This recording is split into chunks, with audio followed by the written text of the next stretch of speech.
मेरे दोस्तों, इस वीडियो में L2 से L3 को जिनका आया है और रिमार्क के अंदर IGRS बिल के बता रहा या फोर व्हीलर बिल के बता रहा या जो है मीटर कनेक्शन बिल के बता रहा, तो ये लोग क्या करना है, पूरा वीडियो देखो, आपको क्लियर से समझ में आता। अगर आप L2 से L3 को आ गई, आप रिजेक्टेड है या अप्रूवल है या प्रोसेस में है, क्या है ये भी जो है आपको वीडियो में बताया जाएगा। आप और से इस वीडियो को देखिए और पूरा देखिए, आपको समझ में आता। L2 నుండి L3కి మారి రీమార్క్స్‌లో ఐజీఆర్ చూపిస్తే సాధారణంగా మీ దరఖాస్తు గ్రీవెన్సీ ఫిర్యాదు లేదా రికార్డుల పరిశీలన కోసం పంపబడినట్లు అర్థం। यहाँ पर क्या बोल रहे हैं, जिनका जो है L2 से L3 को बदल गया, रीमार्क के अंदर IGRS बिल के आया या फोर व्हीलर बिल के आया या मीटर कनेक्शन बिल के आया, तो इसका मतलब ये है कि आपका दरखास्त, आपका जो है एप्लीकेशन यानी सर्चिंग में है, वेरिफिकेशन में है। आप जो है उसको ग्रीवेंसी के अंदर कंप्लेंट करेंगे, तो जो है वो సెర్చింగ్ में रह जाता। ఐజీఆర్ఎస్ ద్వారా మీ కేసు మళ్ళీ పరిశీలనలో ఉండవచ్చు।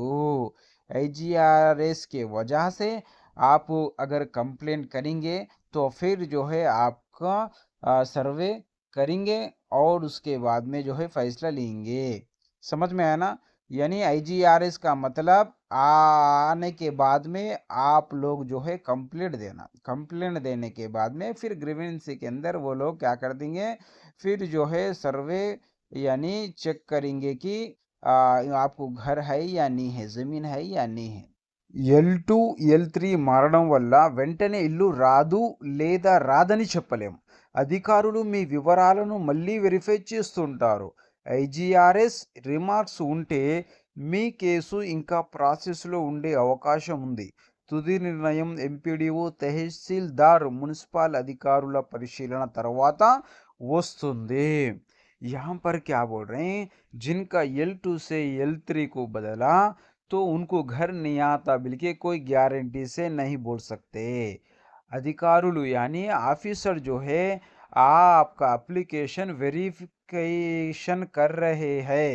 IGRS रिमार्क अगर हाँ तो आपका एप्लीकेशन प्रोसेस में है और जो है आप इसका फैसला ओनली MPDO ऑफिस में, तहसीलदार ऑफिस के अंदर, म्युनिसिपल ऑफिस के अंदर लिया जाएगा।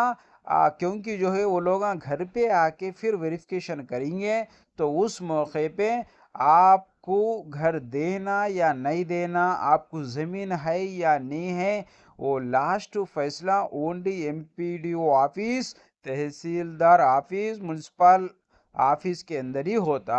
इसलिए आप क्या करना है, पहले आपके अपने MRO ऑफिस में जाकर, म्युनिसिपल ऑफिस, तहसीलदार ऑफिस को जाकर वो लोगों को क्लियर से बोलना, हमको ज़मीन भी नहीं है, घर भी नहीं है, आप एक मर्तबा वेरीफाई करो, जिससे वो लोग अगर आपके घर पे आएंगे, वेरीफाई करेंगे, तो आपको फिर L2 में आएगा, फिर घर आने का चांस है।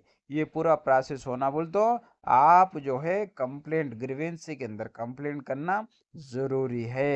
उस वक्त ही जो है वो लोग फिर आपके घर को आके वेरीफाई कर सकते, सर्वे कर सकते। समझ में आया बिल के? मैं समझ रहा हूँ। మీరు చేయాల్సింది ఫస్ట్, మీ IGRS గ్రీవెన్సీ నెంబర్ ఉంటే దాన్ని స్టేటస్ చెక్ చేయండి। నెంబర్ 2, MPDO మున్సిపల్ కార్యాలయంలో మీ ఫైల్ స్థితి గురించి అడగండి। నెంబర్ 3, ఓన్ ప్లాట్ వివరాలు, ఆధార్, రేషన్ కార్డు, స్థలం పత్రాలు సిద్ధంగా ఉంచండి। बोले तो यहाँ हम क्या बोल रहे हैं, अगर आप करना क्या है, अगर IGRS बिल के आया तो आप करना क्या है, మీ IGRS ग्रीवेंसी నెంబర్ ఉంటే దాని స్టేటస్ చెక్ చేయండి। यानी आपका ग्रीवेंसी का जो नंबर है था उससे आप अपना स्टेटस चेक करो। उसके बाद में आप अपने MPDO ऑफिस या म्युनिसिपल ऑफिस को जाकर वहाँ पर अपना आपका एप्लीकेशन का हाल क्या है पूछो। ओन प्लाट या अगर आपके पास है, किसी को बेच दिए, उसके कुछ प्रूफ है तो आपके पास वो डॉक्यूमेंट्स रखो। और आधार, रेशन कार्ड और जो है जगह का जो है कागज़ है, उन कागज़ों को आपके पास रख लो। कोई अगर वेरिफिकेशन के लिए आए तो उनको बताएंगे, तो जो है आपका मसला आसानी के साथ हल होगा। ये काम करना जरूरी है। సాధారణంగా చాలా చోట్ల L3 నాట్ ఎలిజిబుల్ రిజెక్టెడ్ కేటగిరీగా పరిగణిస్తారు. కానీ రీమార్కులో ఐజీఆర్ఎస్ ఉంటే మీ కేసు గ్రీవెన్సీ కారణంగా మళ్ళీ పరిశీలనలో ఉండే అవకాశం కూడా ఉంటుంది.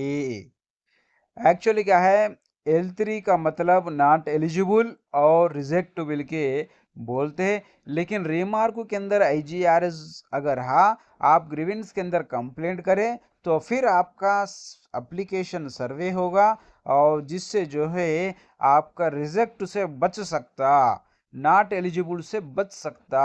तो आप ग्रीवेंस में कंप्लेंट करेंगे तो फिर आपका सर्वे होगा, फिर आपका L3 से L2 में आ सकता.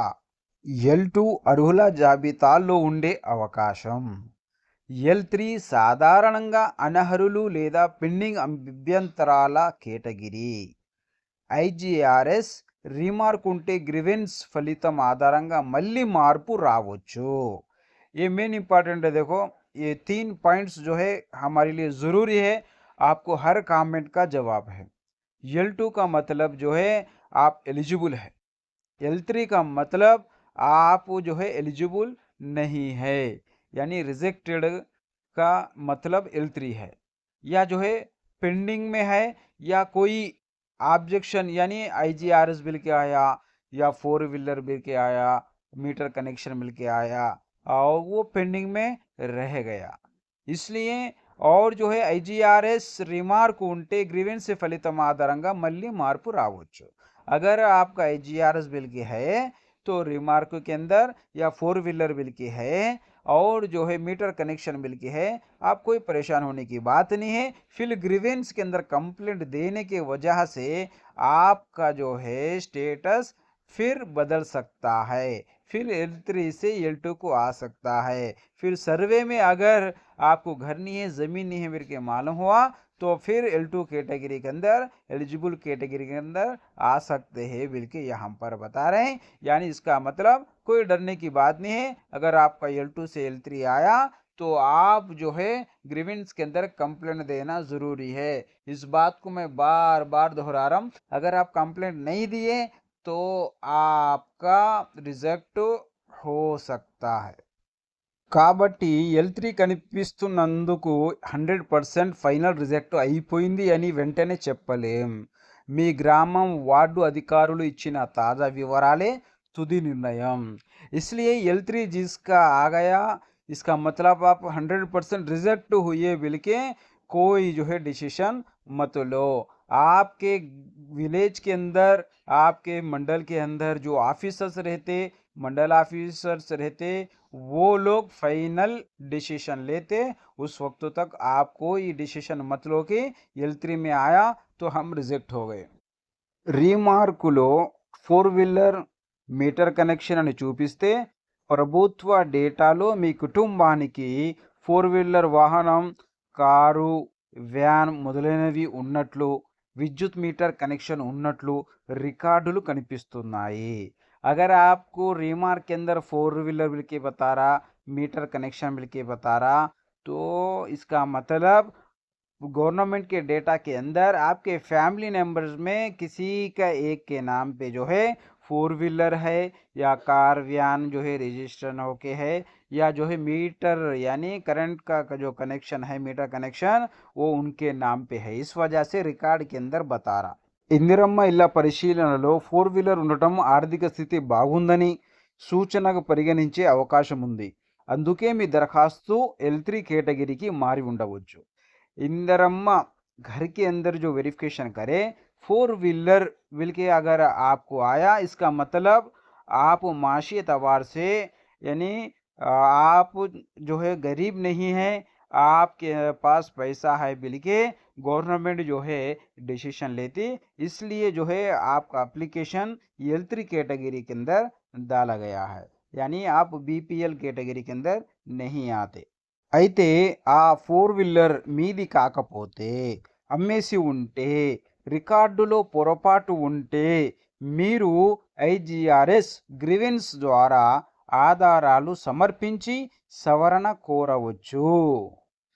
ప్రశ్న: మీ కుటుంబంలో నిజంగా ఫోర్ వీలర్ ఉందా లేక రికార్డులో పొరపాటా? అయితే आप लोगों को जो है मैं ये बता रहा हूँ, आपके पास फोर व्हीलर नहीं है, आप क्या करें, उसको बेच दिए, अब वो आपका नहीं है, लेकिन रिकॉर्डों के अंदर जो है गफलत से यानी आपका नाम बता रहा, तो आप ग्रीवेंस के अंदर कंप्लेंट देने से वो सही हो सकता। अगर आपके पास फोर व्हीलर है या नहीं है, या आप सही है, या रिकॉर्ड में जो नाम आया यानी इसका वजह डेटा जो है वो गलत है, आप इसके लिए क्या करना, सबसे पहले ग्रीवेंस के अंदर कंप्लेंट करेंगे तो रिकॉर्ड के अंदर अगर गलत से आपका नाम आया वो निकल सकता है। अगर आप कंप्लेंट नहीं देंगे तो वो नाम नहीं निकलता, आपका रिजेक्ट हो सकता है। वो फोर व्हीलर भी रहो, जमीन भी रहो, घर भी रहो, मीटर कनेक्शन भी रहो, आपका नाम पे है या नहीं है दे चेक कर लो। अगर आपके नाम पे नहीं है तो आप कंप्लेंट करो ग्रीवेंस के अंदर, उसके बाद में प्रूफ्स बताओ, आपका L3 से L2 आ जाएगा, आप एलिजिबल हो जाएंगे। अगर आप कंप्लेंट नहीं करें, आप वही जो है उसी तरह इंतजार करते बैठेंगे, आपका चेंज नहीं होगा, आपका आसानी के साथ रिजेक्ट हो जाएगा, जिससे जो है आपको इंदिरा इल्लू नहीं आता। ये सारे वीडियो के अंदर मैं जो बोला आपको समझ में आया बोल के मैं समझ रहा हूँ। फिर भी आपको समझ में नहीं आ रहा तो कमेंट में बताइए, लाइव में आए जो मैं आपको बराबर जवाब देने की कोशिश करूँगा। ये वीडियो आपको पसंद आया तो लाइक करना मत भूलिए, सब्सक्राइब करना मत भूलिए।